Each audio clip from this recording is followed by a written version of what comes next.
Hola a todos, bienvenidos nuevamente a este espacio, El Bar Jurídico de Rico y Agudelo.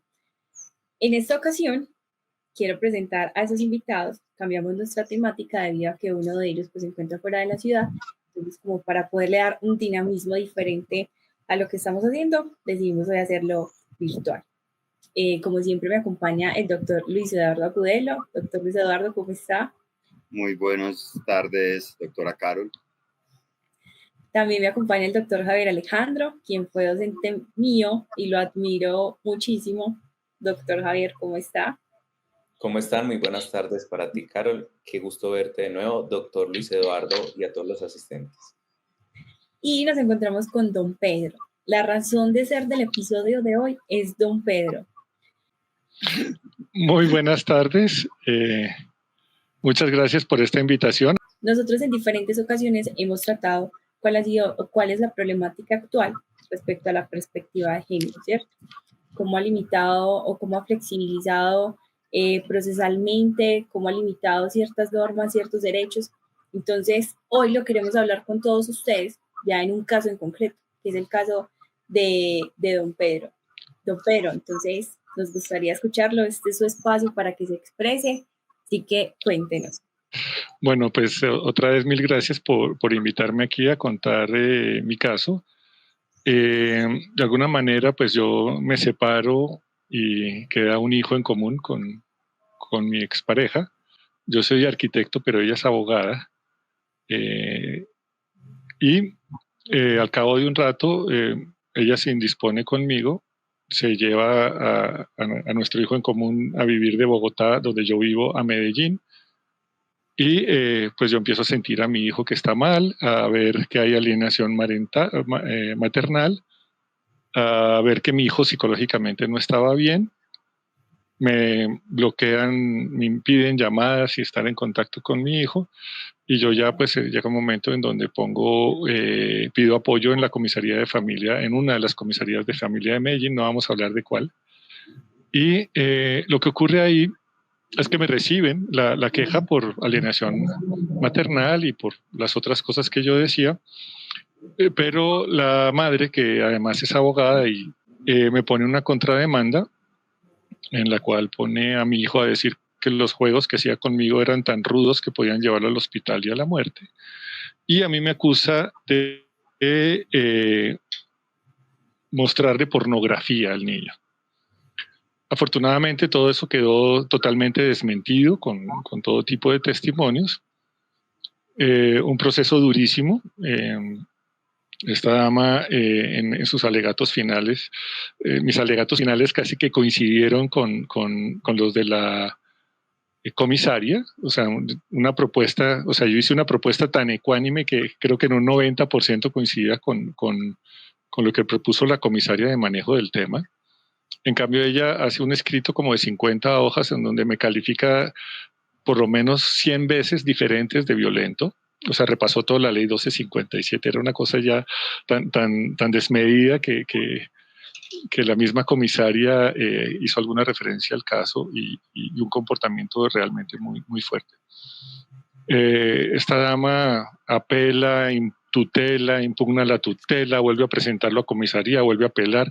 O sea, realmente creo que ya llevo como unas 9 instancias y obviamente un viacrucis con un alto costo jurídico.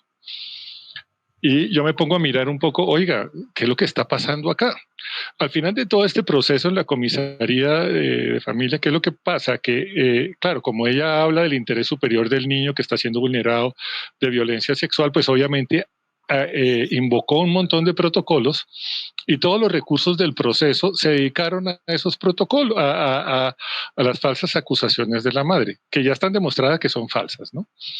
Entonces, ¿qué es lo que ocurre? Que mi denuncia nunca se atendió. ¿Cómo sintió usted esa aceptación o cómo sintió cuando usted fue a manifestar su caso a las comisarías o a alguna entidad que emitiera justicia? ¿Cómo fue la recepción de su caso? La recepción inicialmente fue amable y siempre ha sido como amable, muy protocolaria. Si lo quieren, si le recibo el caso, estoy obligada a recibirle el caso y llenan el papelito. En otro momento pasó también en una comisaría de Bogotá que yo dije, oye, yo ya quiero poner una denuncia porque me están haciendo violencia psicológica hacia mí. Y pues básicamente la comisaria me saca una referencia de la Organización Mundial de la Salud que dice que la violencia psicológica de la mujer hacia el hombre es causada por el machismo y el patriarcado. O sea, eso lo puso por escrito, pues con otras palabras, ahora no las recuerdo con precisión, pero la idea es esa. ¿No le reconoció usted el hecho de que se sintiera violentado? No, pues obviamente hace un protocolo jurídico, pero inclusive pone en el rechazo que hace de mi propuesta, ni siquiera revisa las pruebas que yo envío y cita la Organización Mundial de la Salud que hizo un estudio solamente de violencia hacia la mujer. La OMS concluye que la violencia hacia la mujer está enmarcada en un marco de machismo y patriarcado, entonces para la comisaria la violencia que ejerce la mujer hacia el hombre está causada por el machismo y el patriarcado. Y si nosotros miramos, por ejemplo, los datos estadísticos, el estudio de demografía y salud de Profamilia de 2015, que hace preguntas de violencia intrafamiliar, aparece que en Colombia hay un 5% más de actos de violencia intrafamiliar de la mujer hacia el hombre que del hombre hacia la mujer. En violencia psicológica ganan las mujeres por un más de un 5%. Entonces, eso no está reflejado en ninguno de los instrumentos. Entonces yo empiezo a mirar que el artículo 13 de la Carta Magna no funciona para los hombres. Todas las personas nacen libres e iguales ante la ley. Mentira. Los hombres, las mujeres por la ley 1257 tienen derecho a una vida libre de violencias. Yo no la tengo. ¿Recibirán la misma protección y trato de las autoridades? Mentira.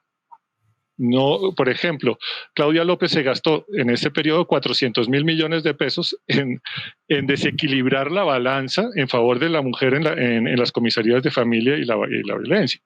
Entonces, por ejemplo, en Bogotá hay asesoría jurídica y psicológica para una mujer que llega a la comisaría de familia, pero para el hombre no. Es decir, ni tengo la misma oportunidad ni el mismo trato por razón de mi sexo masculino. Es decir, el hombre no tiene ni el mismo derecho, ni la misma libertad, ni la misma oportunidad, ni trato de las autoridades por el hecho de ser hombre. Ahora, vamos a ver un poco el segundo inciso del artículo 13. Dice que el Estado promoverá las condiciones para que la igualdad sea real y efectiva y adoptará medidas en favor de grupos discriminados o marginados. En este momento, hoy, 2025, los discriminados por la ley somos los hombres. O sea, hay 4 tratados internacionales a favor de la mujer y más de 40 leyes a favor de la mujer. No hay una sola a favor del hombre. El primer tratado internacional a favor de la mujer, que es el CEDAW, en el artículo 4 dice que todas estas leyes y acciones de discriminación positiva deben ser transitorias, salvo las relacionadas con embarazo, parto y lactancia, con la maternidad directa. Pero, digamos, ninguna discriminación positiva de género tiene cláusulas de terminación con base en el artículo 4 del CEDAW. Entonces, y en este momento las mujeres tienen mejor trato y oportunidad. Por ejemplo, cuando yo llego a la comisaría de familia de Bogotá, a la mujer que estaba adelante le ofrecen apoyo psicológico y jurídico, y yo, que soy arquitecto, contra una abogada, no me ofrecen ni apoyo psicológico ni jurídico. O sea, no tengo ni el mismo trato ni la misma oportunidad. El tercer artículo, el tercer inciso del artículo 13 de la Carta Magna es bien interesante y es donde nos están haciendo conejo a los hombres.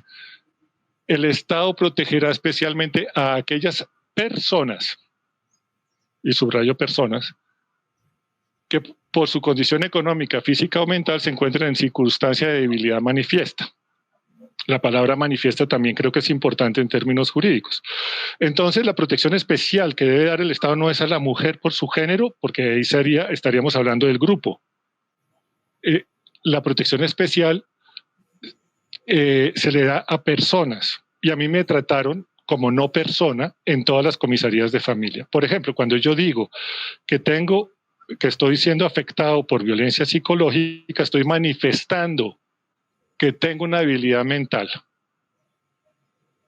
¿Y cómo me trata la comisaría de familia de Bogotá? Ni siquiera pidió que me hicieran una valoración la psicóloga del equipo. Y la personería de Bogotá en su diseño misional, de 9 funciones que tiene, 6 privilegian a la mujer y no hay ninguna obligación de velar si un hombre entre 18 y 60 años tiene alguna debilidad, ha manifestado alguna debilidad. Entonces, ¿qué implica esta palabra manifestar? Y era un poco lo que yo hablaba el otro día con el doctor Bedoya, y es que antiguamente se hablaba, y en derecho utilizan el concepto de igualdad de armas. Entonces, aquí en violencia de género podemos hablar de igualdad de armas en el acto violento, y también se puede hablar de igualdad de armas en la justicia. En el acto violento, el que ataca antiguamente en esos duelos de pistolas, los padrinos por honor y toda la cosa debían vigilar que las dos pistolas fueran exactamente idénticas y ambos tuvieran igualdad de oportunidad. Entonces, cuando alguien atacaba con un arma superior, se decía que era un cobarde y ese duelo no había sido honorable, y el que ganó con un arma superior era peor. En el caso de violencia intrafamiliar, el artículo del Código Penal de violencia intrafamiliar reconoce, castiga más severamente el ataque cobarde, cualquiera que ataque desde una posición de superioridad. Normalmente el hombre tiene una superioridad física y cuando agrede físicamente a la mujer, pues es un ataque cobarde. Pero, por ejemplo, si esto se puede remediar fácilmente, la mujer chocuana que roció de gasolina a su marido cuando estaba durmiendo y le prendió un fósforo, es un ataque cobarde porque transitoriamente ella logró una situación de privilegio. Cuando mi ex esposa, que es abogada, me pone una falsa denuncia, está atacando desde una posición de privilegio y es un ataque cobarde. Entonces, fíjense cómo ese tercer inciso que habla de la protección especial al que está en debilidad manifiesta. Ahora, la palabra manifiesta es importante. Yo mido casi 2 metros, soy mucho más fuerte que cualquier mujer en Colombia, pero yo soy una persona muy pacífica, nunca ha habido indicios de violencia física de mi parte. Entonces, si bien yo puedo tener una superioridad física, esa superioridad física no se ha hecho manifiesta en el proceso. O sea, yo creo que ya todo el ambiente de la justicia de familia está distorsionado en contra del hombre. Yo comparto totalmente. Soy el primero en reconocer que la mujer es más vulnerable y por ese hecho requiere una protección especial. Pero esa protección especial se debe dar caso por caso y no por grupo, porque la protección especial es personal, no grupal. Pero lo que está haciendo la ley ahora es que se protege al grupo mujer en contra del grupo de hombre. Y no solamente es en la ley. Por ejemplo, si tú miras los estudios de base, como los que hace ONU Mujer o los de la Escuela de Estudios de Género de la Universidad Nacional, presumen en todos ellos que el único violento es el hombre y la única víctima es la mujer. ¿Sí? Si tú miras, por ejemplo, las capacitaciones que hace el Ministerio de Justicia a través de la cartilla de género o la guía pedagógica para el manejo de género en las comisarías de familia, invisibiliza la violencia de la mujer hacia el hombre. En términos estadísticos de denuncias, estamos cada año un poco más. En este momento, por denuncias es el 15% en violencia de pareja, lo ponen hombres, pero ese 15% está invisibilizado en todos los instrumentos de capacitación a la justicia. Y no solamente eso, sino que además dicen cosas como que los hombres somos unos incapacitados emocionales, cosas como que a la mujer hay que ser tolerante con la mujer, pero hay que ser implacable con el hombre, cosas como que los hombres independientes, profesionales, etcétera, tienen más posibilidades de ser opresores y manipuladores y su contraparte la víctima. Eso lo ponen en esas cartillas. Y cero, absolutamente cero datos sobre la violencia de la mujer hacia el hombre. Y es válido que la justicia, si hay una mujer afectada psicológicamente porque la matonearon, es bueno ayudarla. Si hay una mujer en donde se ha manifestado cualquier debilidad, es bueno ayudarla, pero privilegiar a la mujer sobre el hombre por el hecho de ser mujer, que es lo que está ocurriendo ahora, no tiene justificación a mi modo de ver. Entonces, y además, cuando el hombre se siente víctima y quiere presentar una queja, se la mandan a la personería de la mujer, a la Defensoría del Pueblo de la Mujer o a la Procuraduría especializada en la mujer.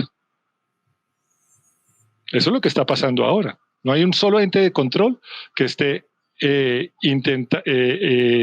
recibiendo quejas o que sea especializado en recibir quejas de hombres que se sienten discriminados por el hecho de ser hombres.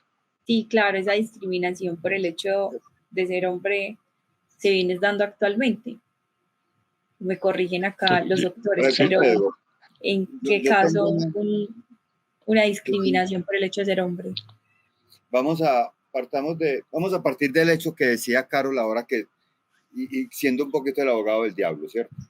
Y es que es indiscutible que esta es una sociedad, ha sido una sociedad patriarcal. Pongamos, por ejemplo, cosas mínimas. ¿Hace cuántos años los hombres, las mujeres tienen derecho a su patrimonio y hace cuánto tienen derecho al voto? Si uno mirara, por ejemplo, solamente en Colombia, el tiempo es tan reducido que uno diría que hace apenas 60, 70 años una mujer no tenía ni siquiera la posibilidad de heredar. Eso ya por lo menos te indica a ti que se ha habido una cultura patriarcal. Yo lo que sí creo es, volviendo con la lógica, es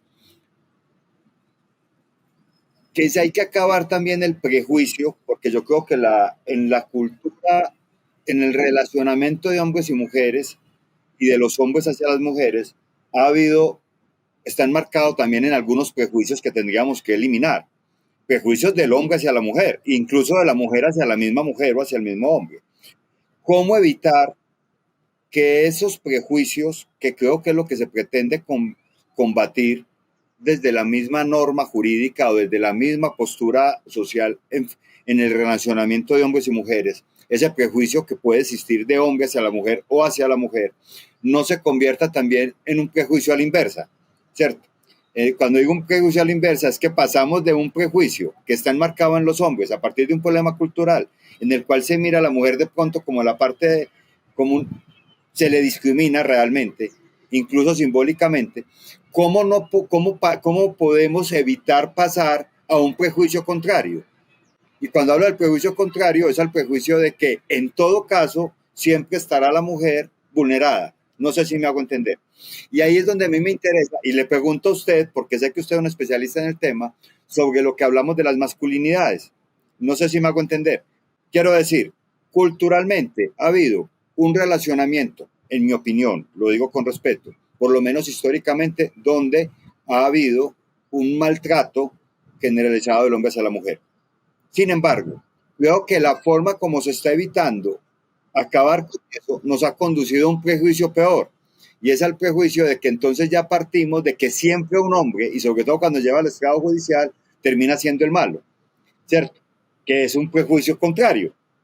Ahora, lo que me parece paradójico es que temas o discursos que pueden ser interesantes porque plantean también otra posición, y es el de las masculinidades, no son tampoco abordados desde la ley. O sea, porque también es cierto y hay derecho a que los hombres nos podemos sentir con debilidades por el solo hecho de ser hombres, ¿o no? No sé. Total.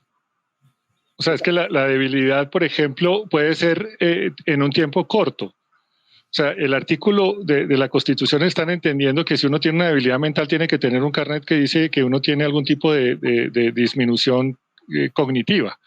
Pero, por ejemplo, ese también se aplica cuando una mujer está borracha y alguien abusa de ella estando borracha. Eso es una debilidad mental temporal.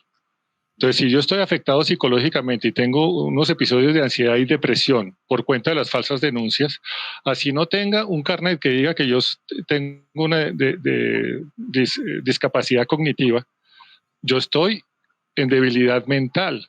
Pero como soy hombre, ni la personería, ni la procuraduría, ni nadie reconoce que un hombre pueda estar en una discapacidad. Don Pedro, gracias. Yo pensaría en ese sentido, realmente para enfocarnos, desde una visión netamente jurídica, procesalista, creo que este caso nos sirve como experiencia para efectos de entender que uno, eventualmente la ley existe, pero finalmente la aplicación o la interpretación o el alcance que se le debe dar por parte de los operadores, de autoridades como defensorías, comisarías o los mismos juzgados de familia, probablemente no sea el adecuado o el que en ideología misma de la ley no sea el apropiado.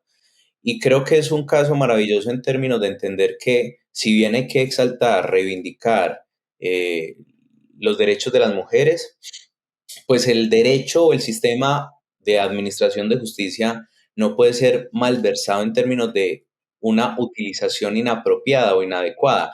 Y lamentablemente me atrevería yo a decir que esa utilización o el uso que le dan los operadores administrativos o judiciales a la misma administración de justicia, lo dijeron ustedes de forma precedente, tiene que ver con el tema de los prejuicios. Es decir, lamentablemente aún en las instancias jurídicas, judiciales o administrativas, se denotan decisiones o trámites por parte de quienes lideran cualquier tipo de entidad cargado de prejuicios, ¿cierto? Y obviamente uno, pues como abogado litigante y como estudioso del tema, pues ha tenido que adelantar derechos o asuntos que tengan que ver con derechos de la mujer y los defendemos al 100%, ¿cierto? Y entendiendo esa debilidad o desprotección que históricamente ha tenido la mujer y procurando salvaguardar en prima facie los derechos de la misma, pero también, como el caso de don Pedro, hay muchos otros casos que en origen de esa situación o de ese precedente del enfoque de género,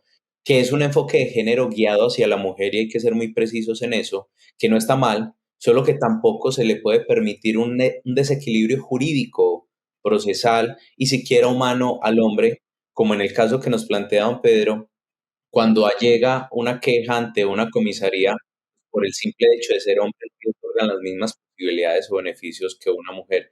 Creo que eso es un precedente o de alguna manera un caso más de muchos que hay y de muchos que existen donde el hombre acude a ser escuchado, porque los hombres también son víctimas de cualquier tipo de violencia que pueda existir, pero cuando se acude a ser escuchado, pues lamentablemente la praxis, la historia y el quehacer de las autoridades da cuenta de que muchas veces no le brindan el mismo apoyo y debo decirlo por el simple hecho de ser hombre. Y lo manifestaba don Pedro, por el simple hecho de ser hombre y medir casi 2 metros, pues no consideran que yo pueda sufrir violencia psicológica o emocional por parte de una mujer. Entonces creo que eso nos invita a reflexionar en que si bien es cierto hay que rescatar, salvaguardar y procurar la equidad e igualdad de los derechos de las mujeres, pues no podemos, defendiendo esa bandera, cercenar los derechos de los hombres a acceder a la administración de justicia y a que finalmente puedan equiparar ese equilibrio de géneros que deben existir entre hombres y mujeres en el quehacer judicial, pensaría yo.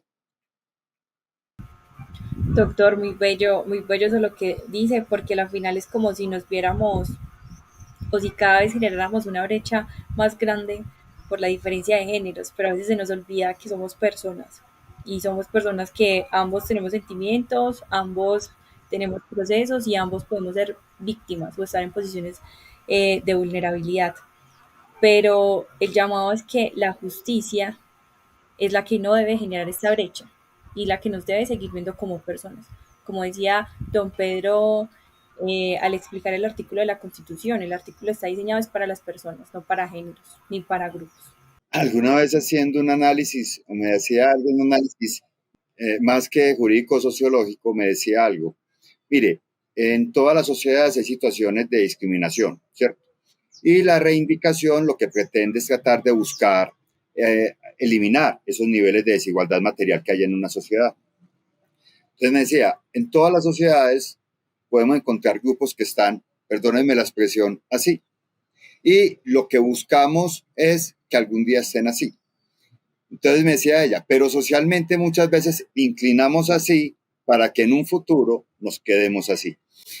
A lo cual yo le contestaba, listo, me parece muy válido. Es decir, si hay situaciones de discriminación de un sector, yo puedo construir norma jurídica de discriminación positiva para garantizar mejores condiciones para eso. Pongo un ejemplo, si las comunidades indígenas no tienen la misma posibilidad de acceder a la educación superior, es válido que la universidad saque una resolución o una norma que diga los indígenas van a competir en el acceso solo entre ellos. ¿Para qué? Para poder garantizar que hayan indígenas que puedan entrar a la administración a la educación superior.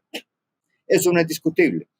El problema es que cuando eso se lleva a un sistema sancionatorio, justificar la pretensión política y social a partir de la injusticia de la sanción me parece muy horrible, porque entonces terminamos llegando a asuntos que terminamos convalidando como modifiquemos los estándares de prueba, porque si decimos es más fácil, es mejor absolver un culpable, ¿cierto?, que condenar a un inocente, pero vamos a decir que en situaciones de género, en situaciones sexuales o en situaciones de violencia de niños, niñas y adolescentes, es mejor condenar a un inocente que absolver un culpable. Eso lo que nos está llevando es a unas injusticias que no deberían ser admitidas en un Estado social y democrático de derecho.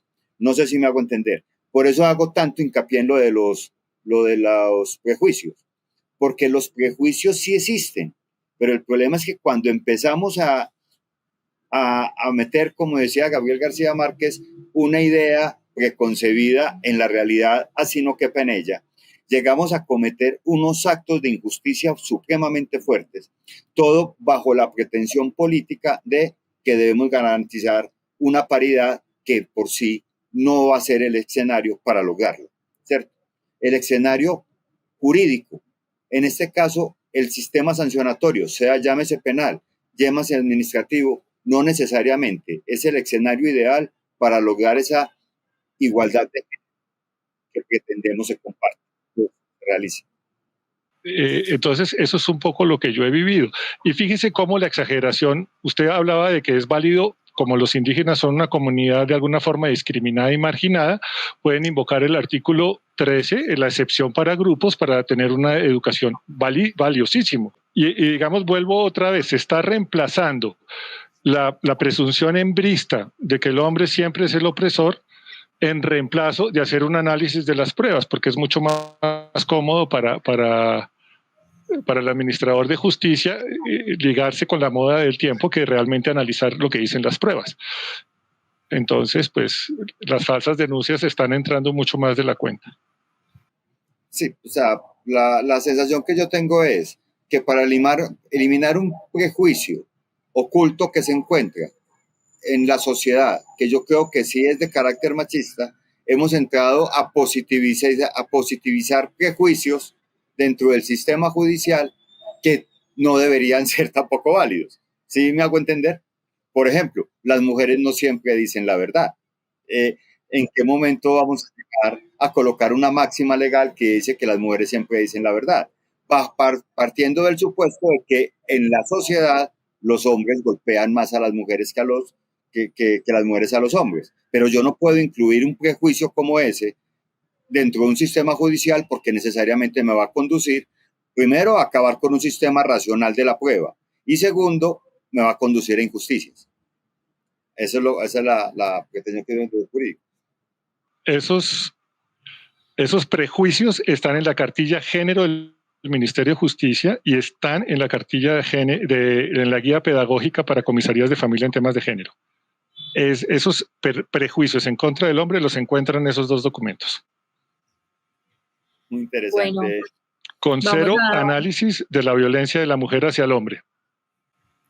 Vamos a dar por terminado nuestro episodio de hoy, no sin antes agradecerle a don Pedro por compartir su historia, por compartir su vivencia y todo el conocimiento que ha adquirido a partir de ella, al doctor Luis Eduardo por estar en este espacio, él es cofundador de este espacio, y al doctor Javier Alejandro por confiar en nosotros para también compartir este espacio. Entonces, muchas gracias a todos y nos vemos en el próximo episodio de El Bar Jurídico. Feliz día. Síguenos en Instagram como El Bar Jurídico Rico y Agudelo, en YouTube y Spotify como El Bar Jurídico.